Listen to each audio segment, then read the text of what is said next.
Más vale tronar, placer por dolores, que estar sin amor. Bienvenidos. Pues hoy estamos muy contentos, muy entusiasmados, porque lo que es en el marco de la conmemoración de la caída de Tenochtitlan, que estamos cumpliendo 500 años, surgieron varios cambios, algunos para bien, algunos para mal, pero estos cambios trajeron innovaciones en cultura, en literatura, inclusive en el género culinario. Y esta tarde, muy especialmente, tenemos el honor de que una persona súper entusiasta, súper enamorado de lo que es la poesía, nos va a platicar respecto a los antecesores a Sor Juana Inés de la Cruz. Esta tarde nos acompaña Francisco Hernández, quien es director de una compañía de teatro, Fénix Novohispano, y que es un súper conocedor sobre este tema, y hoy nos va a platicar sobre ello. Adelante, Francisco, te cedo la palabra. Gracias, Angélica, muchas gracias. Y bueno, es un gusto que en este marco de la conmemoración de los 500 años en que cae México Tenochtitlan, un 13 de agosto de 1521, que estamos ya a unos meses de que suceda este hecho tan importante, no solo para México, sino para el mundo, estemos hablando de lo que se gestó en este periodo de 1521 al 2021. Y uno de los personajes importantes y emblemáticos de nuestra historia, literaria, cultural, vamos a decir hasta gastronómica, es Sor Juana Inés de la Cruz. Sor Juana Inés de la Cruz es el paladín, vamos a decirlo de esta manera, el paladín de la literatura del siglo XVII, pero no solo en México, sino en el mundo. Sor Juana viene con su primer sueño a dar una visión diferente de lo que puede ser un viaje científico literario del alma. Un viaje que la va a enfrentar con el conocimiento universal, no para admirarlo, no para maravillarse, sino para tratar de conocer qué es la sabiduría en su totalidad. Esto es Sor Juana, pero Sor Juana habita esta Ciudad de México, nace en Epantla en el año de 1648, un 12 de noviembre, y esta mujer viene a la Ciudad de México, se establece en la Ciudad de México y se va a convertir en la favorita de la virreina. Ese título se le va a dar la más querida, pero no solo eso, va a entrar al convento de las Carmelitas Descalzas y después a San Jerónimo, y ahí es donde se va a dar a conocer esta gran mujer como poetisa, como escritora, y la cual nos va a hablar de la ciudad que vive, de la ciudad que habita, y va a ser parte de las celebraciones, las fiestas en torno a la Ciudad de México. Por ejemplo, Sor Juana escribe el Arco Triunfal. Un arco triunfal es como un gran arco a la entrada de la ciudad, en donde se colocan una serie de reflexiones y poesías para recibir a un virrey, por ejemplo, el virrey de la Laguna, en donde le dice a Sor Juana que por favor, como virrey de la Laguna, que en el apellido lleva ella la fama, que nos ayude a luchar contra las inundaciones que sufre la Ciudad de México. Esto se lo encarga la Catedral de México. Sor Juana es una autora, una escritora por encargo, y la cual nos va a ir dando una serie de obras que le van encargando, ya sea el Palacio Virreinal con los virreyes o ya sea con la iglesia. Y, por ejemplo, Los empeños de una casa, que es esta obra de Sor Juana Inés de la Cruz, se escribe para recibir al arzobispo Francisco Aguiar y Seijas, o también la obra de Amores más laberinto, que se escribe esta obra para el virrey de Gálvez y se representa en el Palacio Virreinal. Entonces Sor Juana es una autora que escribe mucho por encargo, y que su saber, que es impresionante, su conocimiento, va a hacer que todo el mundo le solicite obra y nos hable de esta Ciudad de México que habitamos. Pero Sor Juana no se crea sola en el siglo XVII. Indudablemente Sor Juana trae una gran cultura y trae atrás de ella a los autores grecolatinos. Trae a Quintiliano, este gran escritor latino, trae al príncipe de los poetas, que es Horacio. Bueno, trae Lucano, trae una serie de autores atrás. Pero vamos a hablar de esos poetas que la antecedieron en la Ciudad de México, y como ella, también fueron poetas que hablaron y engrandecieron la Ciudad de México con su obra. Uno, por ejemplo, es Bernardo de Valbuena, este arzobispo, este hombre de letras que escribió la obra La Grandeza Mexicana y que nos va describiendo lo maravilloso y majestuoso que es nuestra ciudad en el siglo XVI. O también está este gran poeta que es Cristóbal Cabrera. Este poeta que, vamos a decirlo de esta manera, es el que introduce el soneto religioso en la Nueva España. Es un gran sonetista que nace en España, pero que gran parte de su obra la lleva aquí. También hay otro gran poeta que es Pedro de Trejo.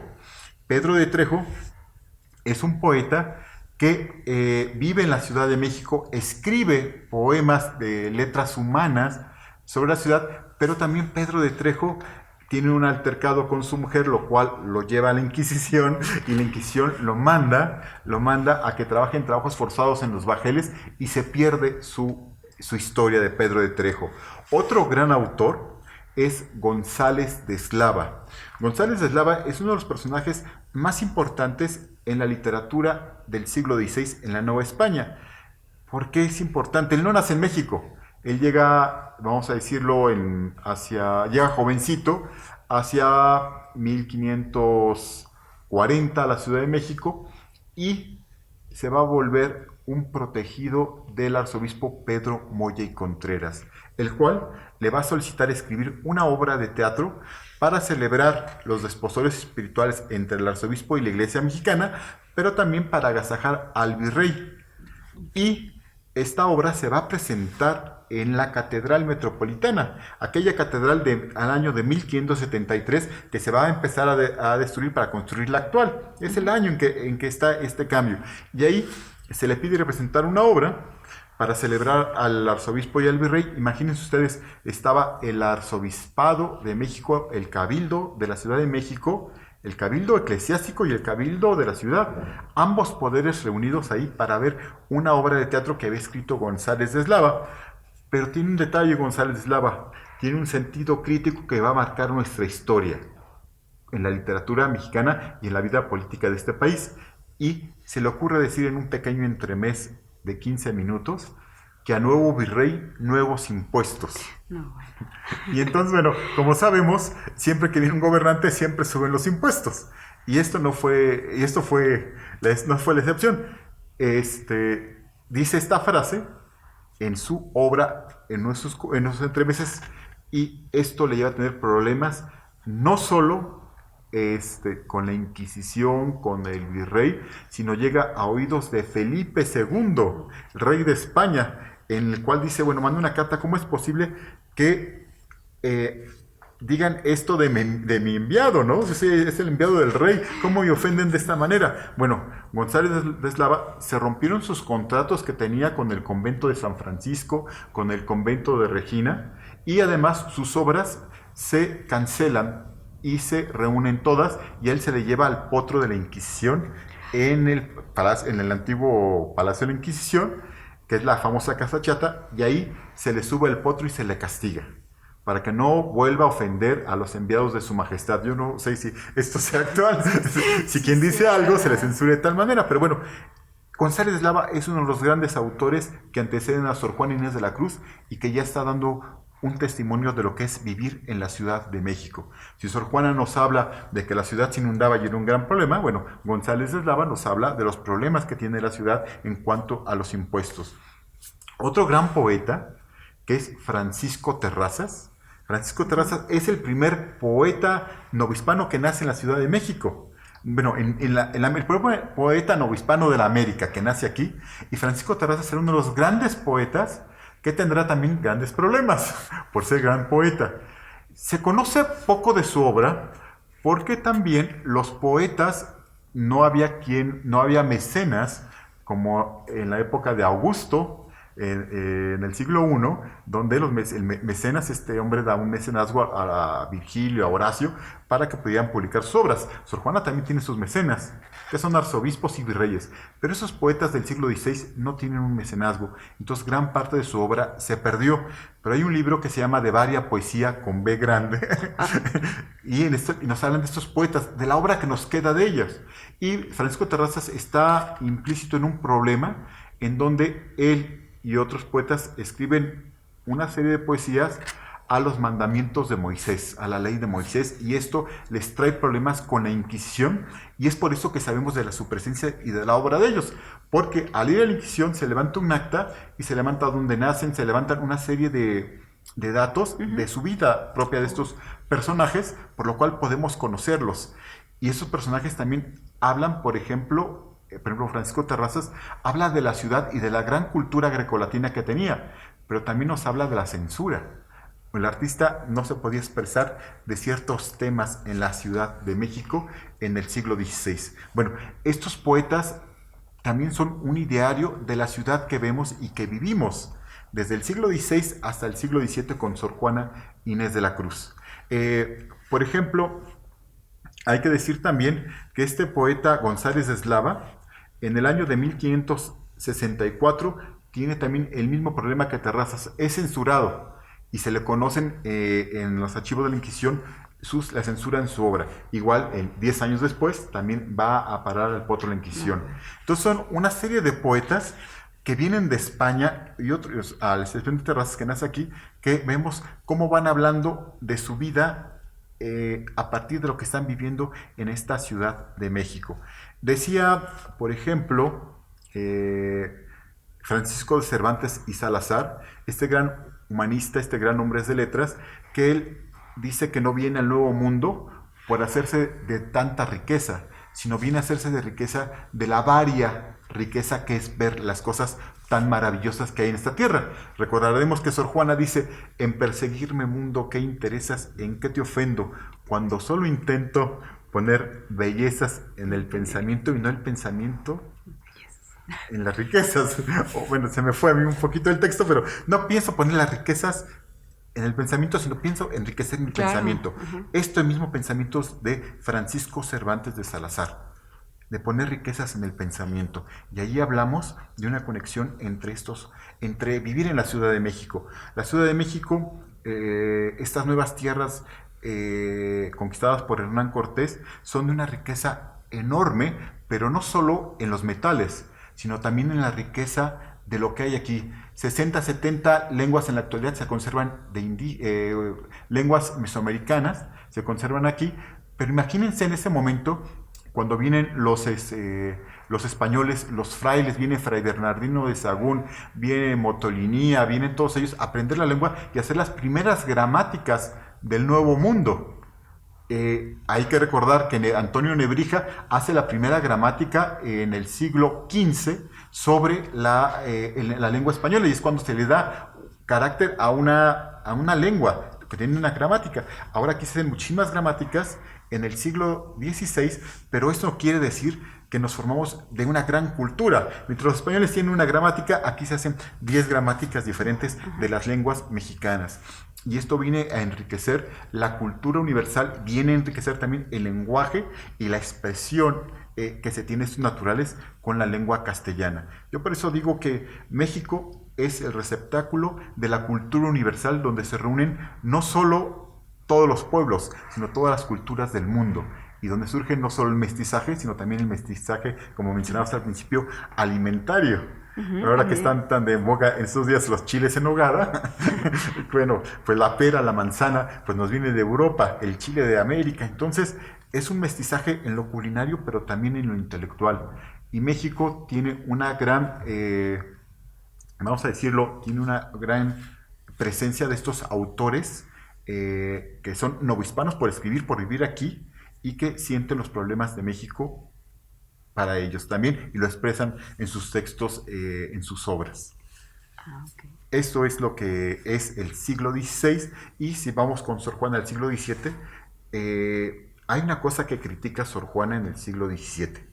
Cuando se presenta la obra de teatro en el Palacio Virreinal, Amores más laberinto, para celebrar el cumpleaños del virrey, imagínense, 1689, en el palacio actual que vemos del Palacio Nacional, es un palacio virreinal, que era la casa de don Hernando Cortés. Se representa ahí esta obra que tiene su propio corral de comedias, donde Sor Juana también fue a ver teatro, donde Sor Juana se nutrió para ver teatro, y es ahí donde se presenta una obra de esta monja, Amores más laberinto, y en la cual la trama es que dos chicas, las hijas de un rey, se enamoran de un personaje que es encarcelado y al ser encarcelado él es llevado ante el rey de Minos y el rey de Minos dice algo que ilustra la corte de la actualidad. Dice, yo soy soy Teseo, soy hijo de un gobernante, pero yo valgo más por mis hechos y por mis acciones que por la sangre que se me hereda. Es más valioso un soldado que se hace con su esfuerzo y su honor que un rey, porque el rey lo hereda por sangre, pero el soldado se hace con su esfuerzo. Esto se lo está diciendo Sor Juana Inés de la Cruz a la corte virreinal. Y este mismo pensamiento lo tenemos en los hechos y grandezas que trajeron aquí los hombres que vinieron al Nuevo Mundo en el siglo XVI. O sea, es un pensamiento que sigue permeando en la literatura y en enseñarle al que gobierna qué es más valioso para ser un buen gobernante. Sor Juana Inés de la Cruz, si bien podemos decir que la anteceden en sus vivencias estos actores en la Ciudad de México, pero también la anteceden la presencia de esos autores que leyó en vida, que están en vida todavía, desde Pedro Calderón de la Barca, Luis de Góngora y Argote. Pedro Calderón de la Barca estudió en la Universidad de Salamanca, España, o sea, traía una gran formación, y después él hacía los textos y las obras para el rey Felipe IV que se representaban en el Palacio del Buen Retiro. Entonces vayan a Madrid y vayan al Museo del Prado, que era parte del Palacio del Buen Retiro, que parte fue destruida, todavía se conserva el jardín en el estanque donde Calderón de la Barca, en ese estanque, ponía barcos y se llevaban las representaciones tan reales en los barcos. Calderón de la Barca fue un autor que permeó al teatro de la Nueva España muchísimo y que conoció Sor Juana y vio representado y leyó. Otro gran autor que Sor Juana bebió es don Luis de Góngora y Argote. Don Luis de Góngora y Argote fue a estudiar a Salamanca, pero se dice que fue a estudiar a Salamanca, pero más bien fue a jugar a la baraja, que le encantaba jugar a la baraja. Entonces don Luis de Góngora fue uno de los más grandes poetas del siglo XVII. Tanto se dice que Sor Juana hasta lo quiso copiar con su primer sueño, como su primero y segundo cantos que tiene Luis de Góngora. Bueno, que Sor Juana Nostradísima mucha quiso copiarlo, pero nada que ver sus poesías con las de Sor Juana de esa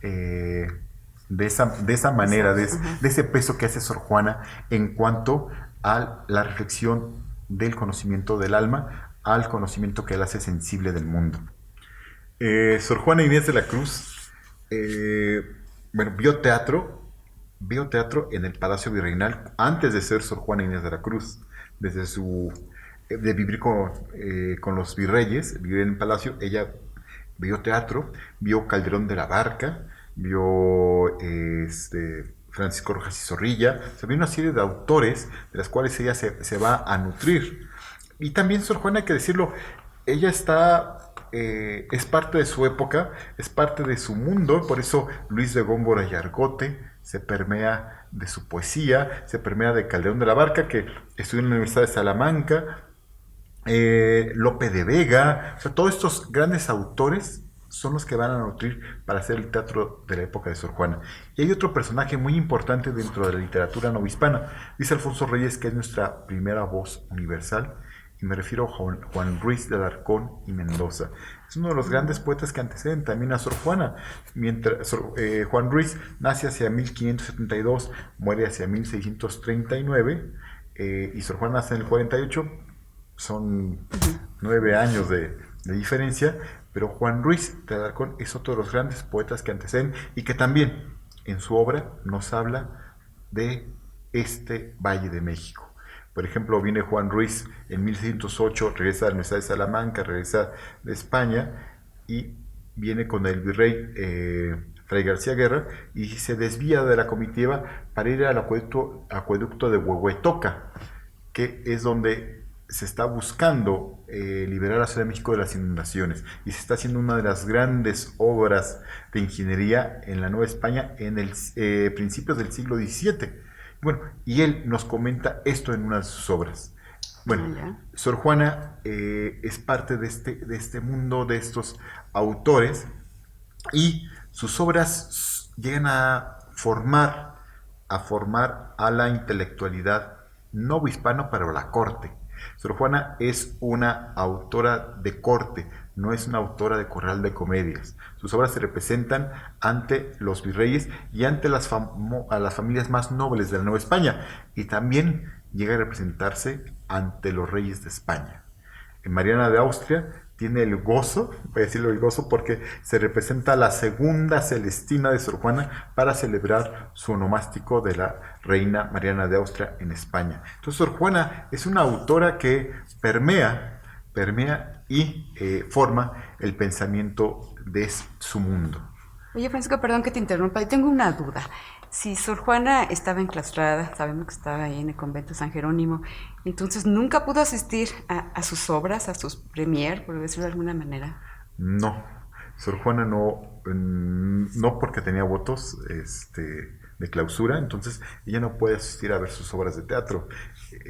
Habrá sido emocionante para ella saber que se está representando la obra que ella escribió. Por ejemplo, Los empeños en la casa, 1684, Amores más laberinto, 1689, o El divino Narciso, o imagínate nada más lo que habrá sentido saber que le pidieron rehacer una obra como la Segunda Celestina, porque Agustín de Salazar y Torres, que había vivido en la Nueva España, está viviendo en España y le piden que haga una obra para celebrar el onomástico de Mariana de Austria. Pero a Agustín de Torres se le ocurre morirse y dejar inconclusa la obra. Nada más. Y entonces se le envían a Sor Juana la obra, ella la rehace, la reescribe y la envía y se representa en España.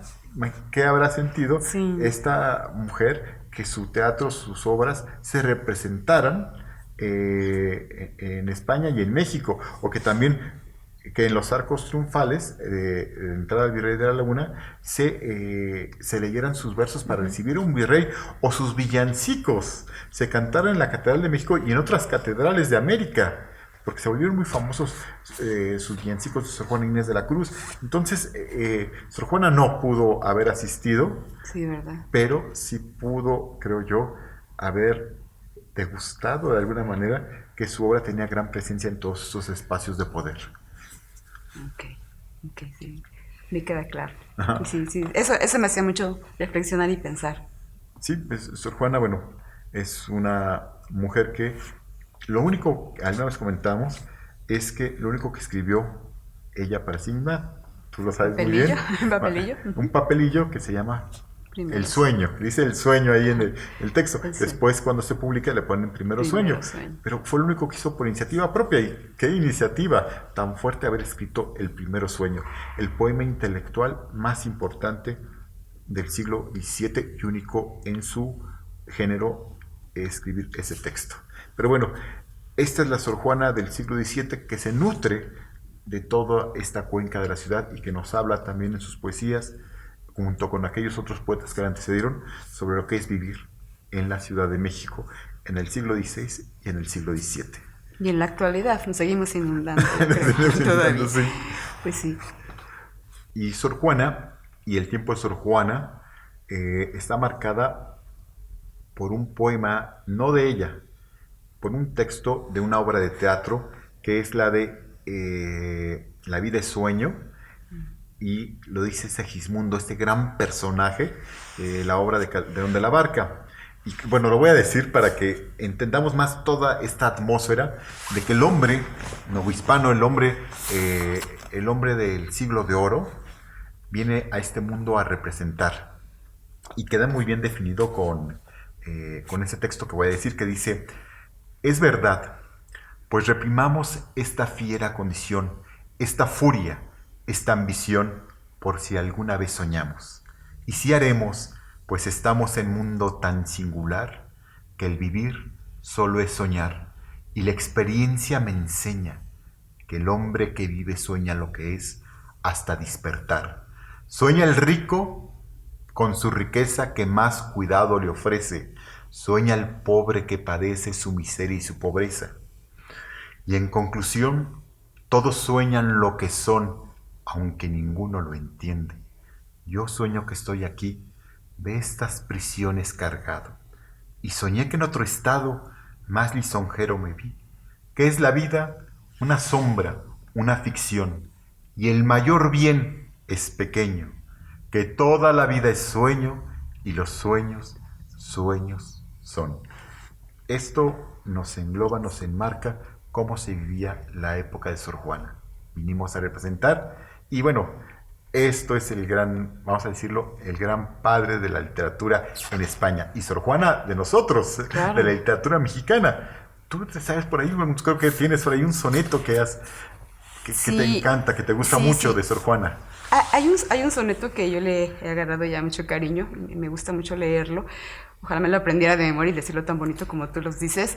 Este soneto habla sobre los celos, esos celos que hacen tanto daño, ¿no? Que el sentirlo lastima a uno, a la persona.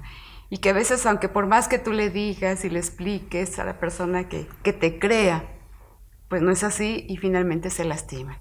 Entonces, pues, si me das la oportunidad de leerlo, Bueno, adelante. no me lo sé de Está memoria, padrísimo. pero lo podemos leer. Y sí, va en ese contexto, habla de los celos. Esta tarde, mi bien, cuando te hablaba, cómo en tu rostro y tus acciones veía que con palabras no te persuadía, que el corazón me vieses deseaba. Y amor, que mis intentos ayudaba, venció lo que imposible parecía, pues entre el llanto que el dolor vertía, el corazón deshecho destilaba. Baste ya de rigores, mi bien, baste, no te atormenten más celos tiranos, ni el vil recelo tu quietud contraste, con sombras necias, con indicios vanos, pues ya en líquido humor viste y tocaste mi corazón deshecho entre tus manos. Sor Juana Inés de la Cruz. Muy bien. Me encanta este poema y sí, ojalá uno pudiera hablar así con las personas, ¿no? Decirle, ponerte el corazón en las manos y decir, créeme, ¿no? Esto es lo que está pasando. Pues Francisco, qué agradable charla. Te agradecemos enormemente que estés con nosotros, que compartas estos conocimientos tan importantes, tan valiosos.